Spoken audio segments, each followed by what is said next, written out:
Adam Weiner with FanSided here with Shawn Johnson East, and she is partnering ahead of the Paris Olympics with Dairy Queen. So first, tell me a little bit more about the details of your upcoming partnership and what your role is going to be in Miracle Treat Day. Yes, this is my second year doing this. Thank you for having me, by the way. I absolutely love this. I love the cause. I have worked with Children's Miracle Network in many different ways, and the Miracle Treat Day is one of my favorites on July 25th. If you go to your local participating DQ and you get a blizzard treat, $1 or more will be donated to local children's hospitals, to Children's Miracle Network hospitals, and it helps support kids and their families and research and medical bills and medical treatments. I mean, I think it's the greatest not little, it's huge, greatest fundraiser out there. Go get a blizzard treat and you can help out so many people. Have you always been a Blizzard person? What was your go-to flavor in childhood, and has it changed? I mean, do you switch it up? It has never changed since the very first day I ever went to DQ. I remember going to DQ with my parents, with my coaches, with my team. Oreo cookie blizzard treat is my favorite. It's the only thing I'll ever have. You can't beat it. It's the best. Yeah, and also, why would you try to beat it? Just don't beat a classic. Yeah, yeah. It worked. Well, amazing, and we're excited for that. Obviously, also excited for the Paris Olympics coming up. I know you're going to be pretty involved. When does your Olympic fever typically kick in? Like, when do you get excited to watch? Month before, New Year's Day, as soon as the previous Olympics ends? Like, when are you gearing up? I would say when they announce it 4 years before, I feel like there's always a little bit of hype because it's like, where is it's going to go? You see like their first performance.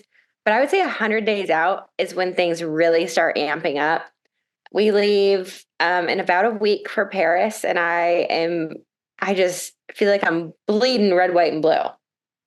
It's the You best are feeling. going to be you're going to be a correspondent for Yahoo, right? Tell me more about that and the role you're going to play at this particular Olympics. Yes. So I worked with Yahoo Sports in the same capacity back in 2016, and I absolutely love it. I love the team.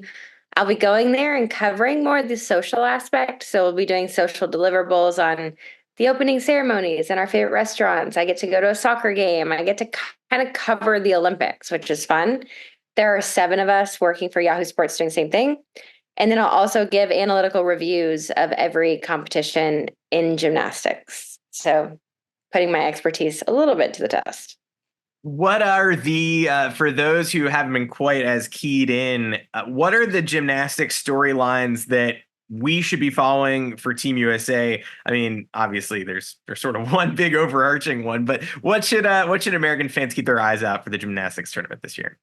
I think we have a phenomenal team. I need to fact check this for myself, but I do think it's the first time in history, especially for the United States, that there are 4 returning athletes from the Tokyo Olympics on the same team, which is wild. It's almost the same exact team. And then you have this baby, Hesley Rivera, who's 16, who's kind of anchoring the team, and she's so strong and solid.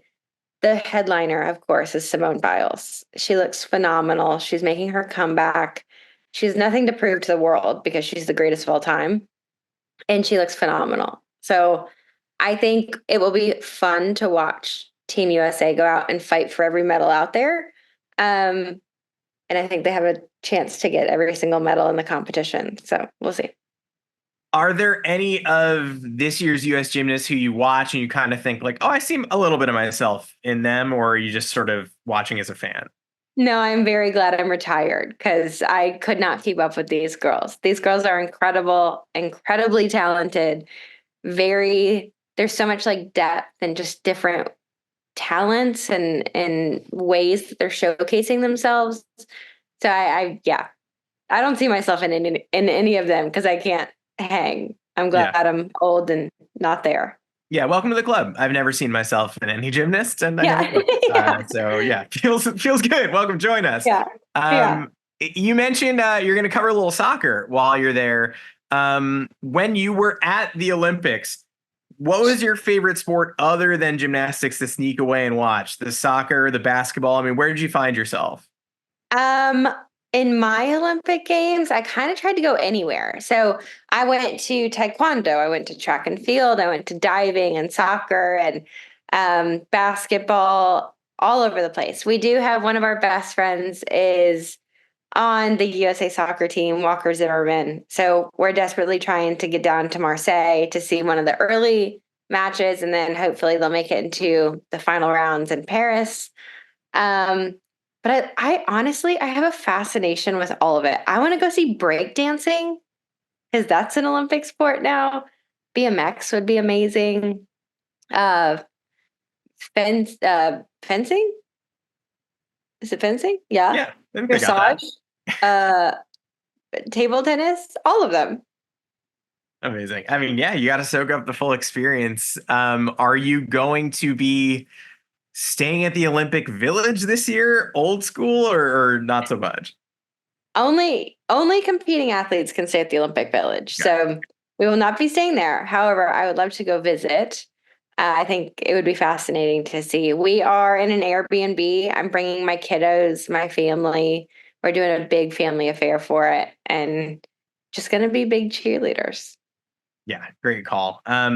When you talk me through, I guess, your Olympic experience, the first, when you competed. You arrive. What is sort of the welcome to the Olympics moment? Like, is it being in the village with all of the other competitors? Is it the opening ceremony? Like, when does your breath really get taken away and you're like, oh, this is happening? I feel like for myself back in 2008, the big moment where I was like, holy smokes, this is happening. It's the Olympic Games was going to the Olympic Village. Like when you walk into the Olympic Village and you see the rings hanging, you see all the different athletes, you see all the different flags. It's kind of that like chills moment of we're here and this is happening and we better buckle up.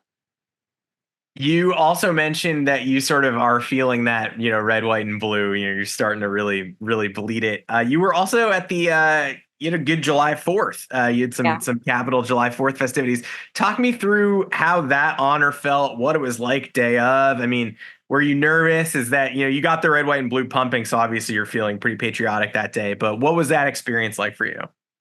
That was a pinch me moment. That was wild. Being able to be on the mall and see 300,000 people and be on the Capitol lawn. I felt very, very patriotic. And to be able to be there honoring Team USA, um, everyone headed off. It was just this full circle moment of being able to be a part of the Olympics again in a different capacity, but also pay tribute to all of these people who are working so hard to see their dreams come true and just say good luck. So, yeah, I still can't believe I did that. Who was sort of the most overwhelming person that you met that day? I mean, what do they take you through before the event starts? Um, we it was pretty much we were just there for the show, but we got to go Mhm, see all the monuments for the first time, which I've never done before, mhm. which was really cool. I will say there was kind of an odd moment where I was like, I don't know how you know who I am, but that's really cool. Smokey Robinson came right up to me. He's like, I'm such a big fan. I was like, you know me? I don't really, but I was like, you're an icon. Like, this is wild. When you started that story and you were like, I don't know how this person knew me. I was trying to like conjure names. I was like trying Yeah. to fill in the blank myself, but I never would have gotten to Smokey Robinson. I wasn't even close. No, same. Same. He like came walking straight up to me after he performed, and I was like, me? So That's he was very that's sweet. Yeah, that's amazing. Do you break out your gold medal for an event like that? Do you keep it on display? I mean, where's your gold medal? How often do you just break it out and wear it around the house? I very, very rarely break out the medal. The medal is in a safe. And I don't know, I live a life of being a mom of three toddlers. So breaking out the Olympic medals are really not cool anymore. Um, and even in going into like a Capital Fourth, it just doesn't feel like my place to do that. I'm truly there to honor everyone who's going, who's vying for one of those, who's trying to see their dream come true. So it's almost like my heyday's done and I'm great with that. And I'm humbled to like put it aside. I'm really proud of myself, but now it's just cheering on everyone else.